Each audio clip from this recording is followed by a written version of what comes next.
L'irrationalité d'une telle croyance avait déjà été démontrée d'une façon similaire par le pionnier de la physique moderne, le grand scientifique anglais Isaac Newton.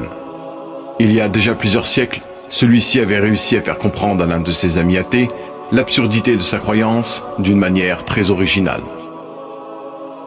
Pour ce faire, il avait demandé à un mécanicien de fabriquer une reproduction miniature du système solaire.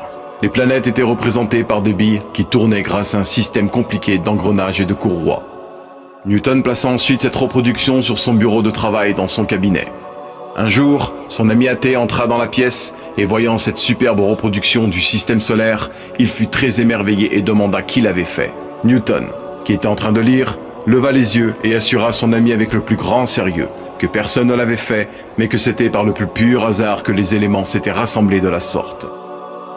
Son ami athée fut étonné et répliqua avec une certaine vivacité. « Tu dois me prendre pour un sot. C'est évident que quelqu'un a fabriqué cette reproduction, un génie d'ailleurs, et je voudrais connaître son nom. » Newton déposa son livre, se leva, mit sa main sur l'épaule de son ami et lui dit « Cette reproduction est une faible imitation d'un système bien plus merveilleux dont tu connais les lois. Je suis incapable de te convaincre que cette reproduction n'a pas eu de créateur, et pourtant, tu prétends toi que l'original que le mécanicien n'a fait que copier est apparu sans l'intervention d'un créateur.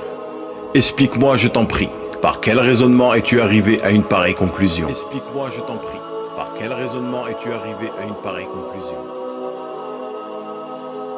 Si on n'arrive donc pas à percevoir que des choses complexes puissent avoir émergé par hasard, prétendre cela pour des choses encore plus complexes serait une conclusion qui est en apparent conflit avec notre raison.